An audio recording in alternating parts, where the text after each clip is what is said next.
Let's take a close look at our tooling. I'm going to show you three basic types. The one on the left, you can see that our edge is facing to our right. You know, the edge is right here. The one in the middle, we actually have an edge on the left and the right.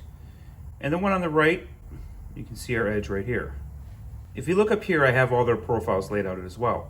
So you can see that the angle goes up towards the cutting edge.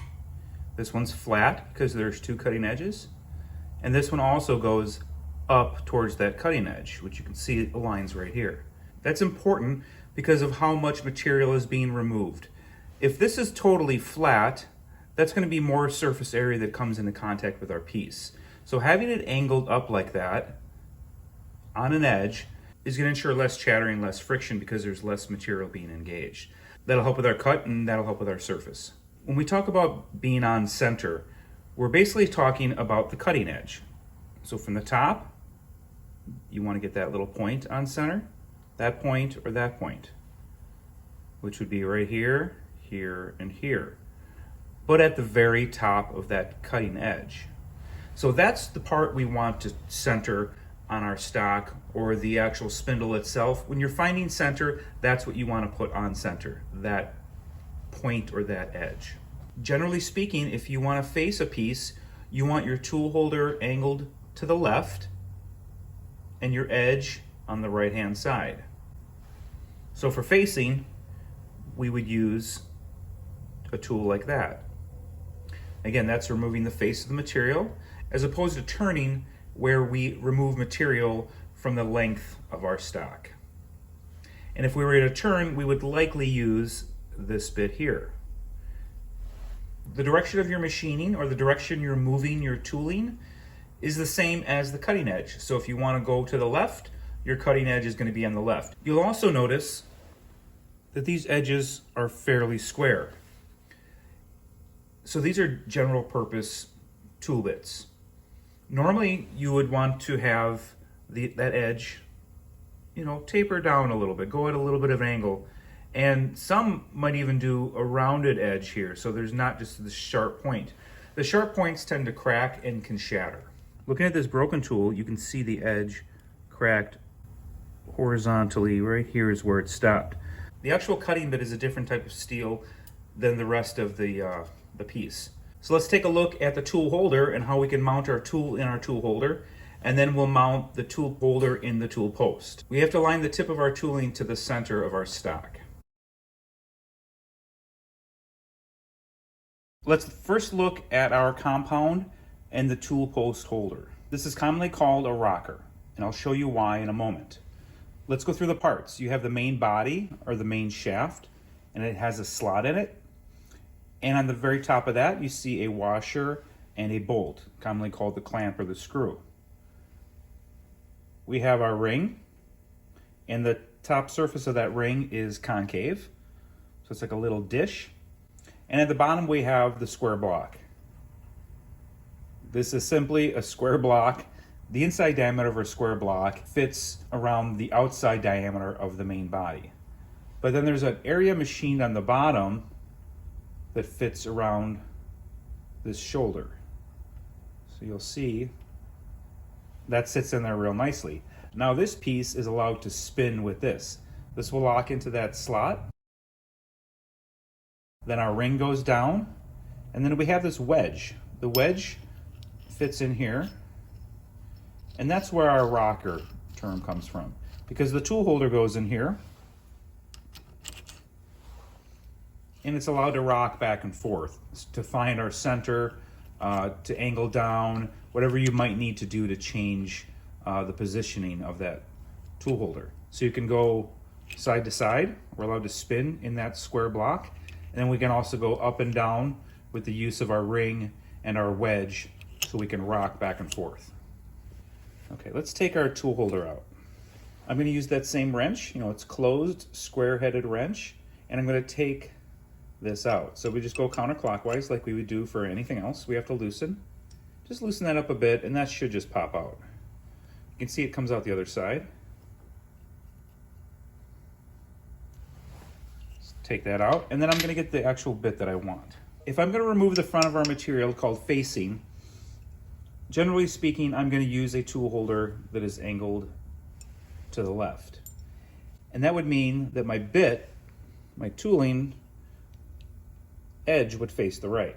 And you don't want to have it sticking out very far if you can help it. If you need to because you're trying to bore something out, be aware, but that's a lot of force that's being applied on the top. It's a lot of leverage that can be used against us. So we don't want to stick it in the middle either because we don't want our tool holder to hit our stock. So something about like that.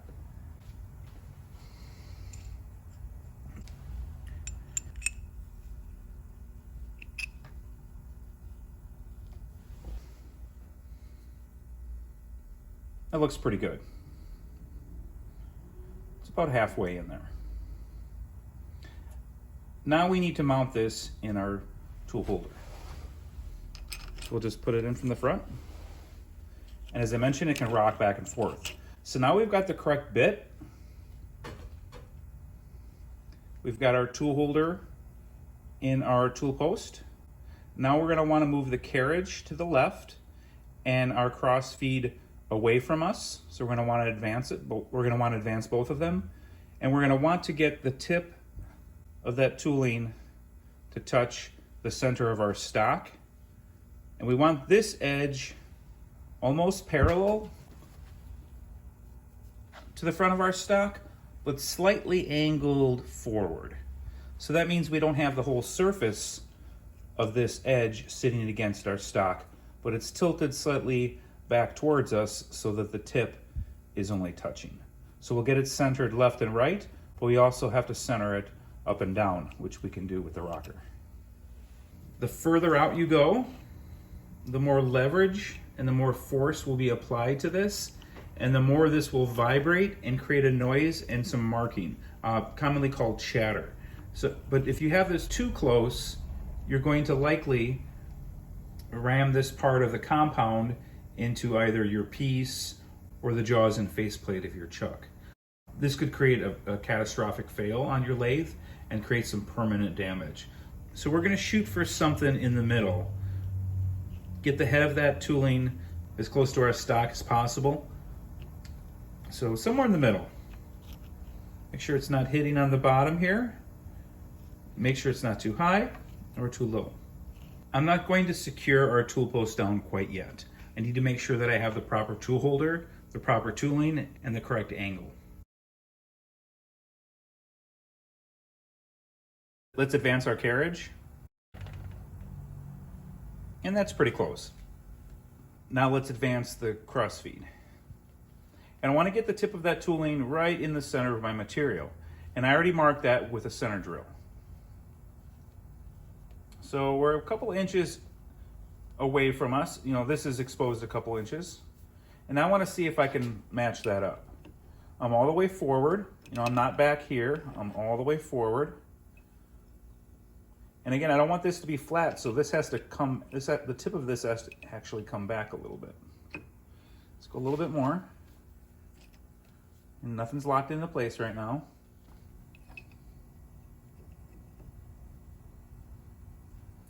Try just a little bit more. So what I want is I want there to be a little tiny gap in the back. Let's take a closer look so we can see what's happening. We can see the center of our stock is marked with our center drill. Now I want to take the tip of the tooling and put it right in the center of our stock, right in that hole. You don't want to go high. If you go a little low, it's okay, but you don't want to go above center. So try to get as close to center as possible. Depending if you get a little chatter, you may move it down just a little bit. But for the most part, you want to try to get the tip of that lined in right there. Then we also have to consider the angle between the front edge of our tooling and the face of our stock. Let's just worry about getting it lined vertically first. So I'm just rocking that tool post, and you can see in the very bottom corner of the screen, you can see the wedge kind of move. So let's get it right in there. And that looks pretty good from this view. So now that I know I've got the angle up and down, the tool isn't way up or way below center, I'm going to just hand tighten the screw on the tool post. I can still move it, I can still move it, but the angle isn't going to change very easily. Left and right, yes, but the angle doesn't change very easily. And you'll have to adjust this. Now we want to be mindful of the angle between the front of our material and the edge of our tool. So we don't want that front edge sitting flat against the material. That would look more like that, where there's no gap.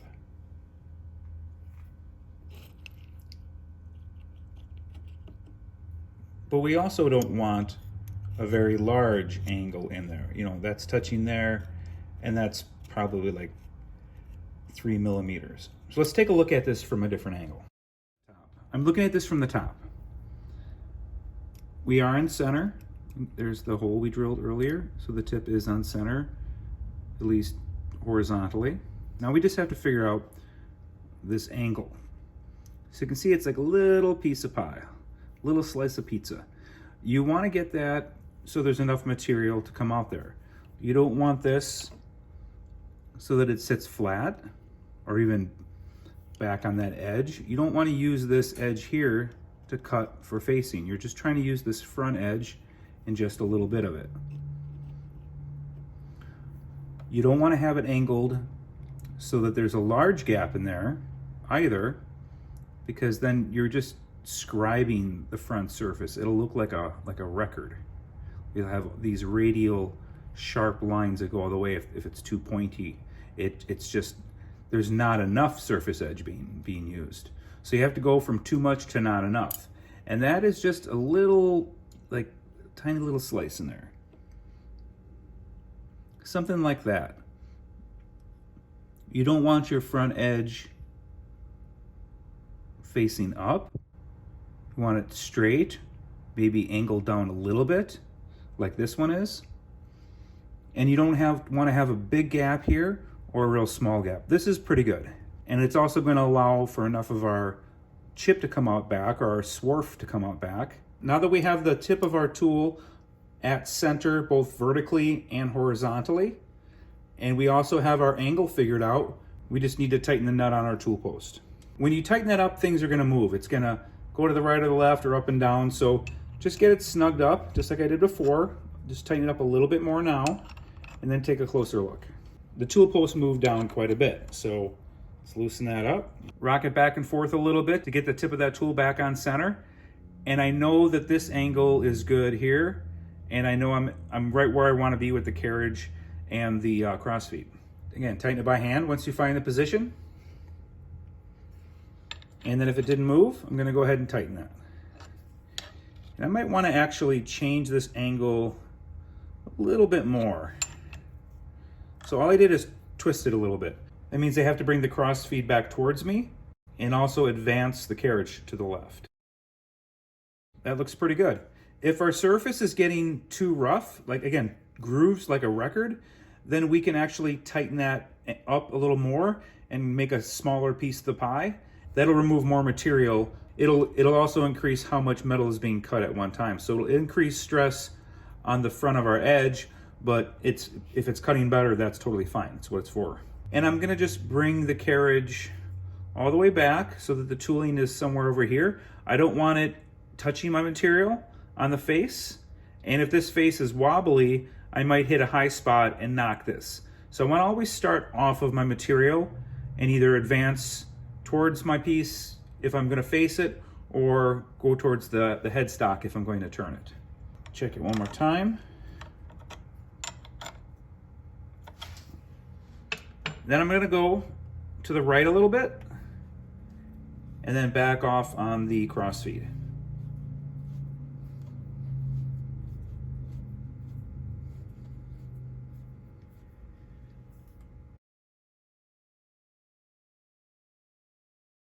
Now that we've faced our piece and we got a nice smooth square face, we want to go ahead and turn the piece. So we want to remove material from the side of our stock. To do that, we're going to change out our tooling. We're going to change it to a tool holder that angles to the right, whose edge is going to be facing us or be on the left. So let's take this out. And when I take this out, I'm not going to undo this very much. I want to try to keep this wedge at the same angle. When I take the tooling out, it's going to come out for sure. But if there's only enough room in there for this tooling to be at this angle, when we put our other tool holder in here, it should go in at approximately that same angle. So I just turned it enough so that it's loose and that slides out. And I have one already mounted. You can see the tool holder angles to the right, and then the cutting edge of our tool is on the left. So if I can get in there at the same, I try to do that. It's a little easier said than done, so I loosen it a little bit. Loosen a little more until it goes in there. And you can see it still rocks quite a bit, but at least we have this down. Instead of way up here, we have it really close down, so we can find that center pretty easily. Now I'm gonna go ahead and go to the left, bring my cross feed back, and just, again, I'm gonna start with just finding the center. I still have that center hole in the front. I did not sheen that away. I wanna keep that. Makes it easier to find our center. So let's take a look.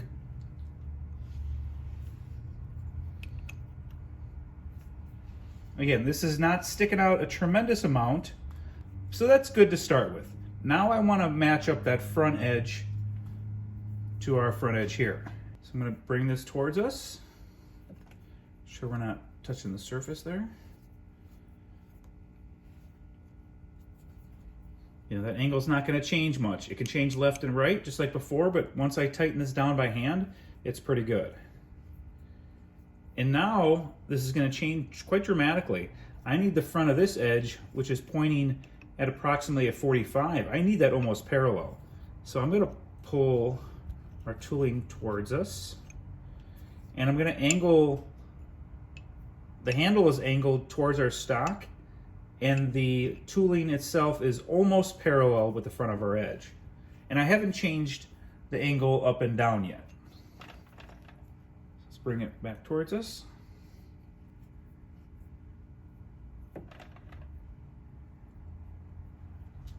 And then I'm pretty good where I'm at. Let's take a look at this from another angle.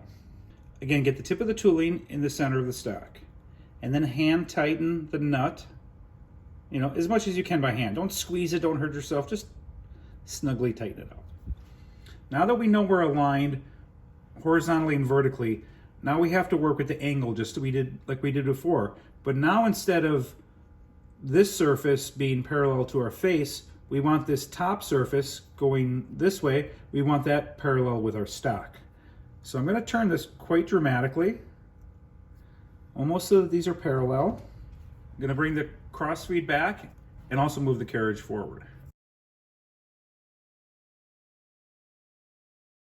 And again, we want to think about how far this sticks out. And then we also have to look at how our compound is going to affect this area. Make sure the compound does not touch the jaws. Make sure that the tooling does not touch your stock. Advance till you're almost touching it. You can even just advance it till it touches, till it's parallel. Advance it forward. And then you can see that, piece of the pie again. That little itty bitty gap. I'm going to tighten it by hand again. And then I'm going to bring my wrench in and then tighten it again. Now the difficult part is, now that this is angled slightly in, when we try to put the tip of this at center, we're not going to be able to, because it's going to touch here. The front of our stock is going to touch here first. Show you what I mean.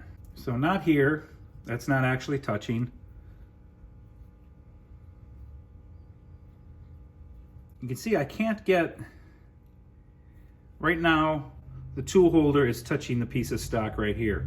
And the tip of that is not touching. So you're gonna have to get your head down and look at it from an angle, or you can actually mount in a center into your tailstock, bring that forward, and that can help you as well. So let's take a look at that. So let's bring a center in here. It's a live center. And that's gonna be aligned with the center of our stock. Just hand tighten that down so it doesn't move. A little wiggle while you're doing so. And don't bump the tooling, but just use it as something to help guide it. So let's I'm gonna bring this back a little bit and advance that forward. I'm gonna get down and take a look and see how that all aligns. So I'm gonna move that tailstock out of the way. You could mount something sharper in there to help. I'm gonna just put my head down and just look along the bed. It's a little below center. So I'm going to loosen this again, and then I'm gonna rock the tool holder back and forth as I try to bring that angle back. But just keep in mind, your angle is going to change and you're gonna have to kind of loosen and tighten this, keep tension on this as you're locking that. So I'm gonna get my wrench and just I'm giving it just a tiny little turn. And I wanna be conscious of the angle I have here. So right now my tool holder is touching. I don't wanna change this angle, I just wanna change up and down. Okay, it looks good. I'm gonna tighten with my finger and then take another look.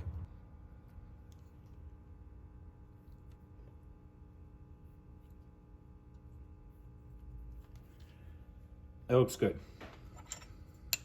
Tighten it and take another look. We've got our angle figured out here.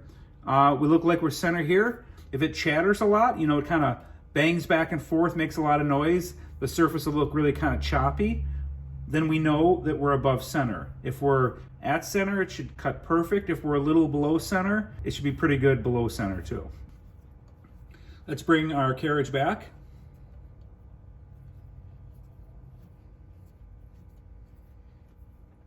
Do the same thing, just get really close to it. That looks pretty good. And so this time, you know, what I usually do is just pull back on everything. Sometimes there's a little bit of slop in the carriage and the compound, so just make sure everything's pulled back, and this didn't move at all. Now I want to make sure the compound is not locked down, because we're going to be going to the left. If we lock it down, we won't be able to advance to the left. The whole point is to remove this material.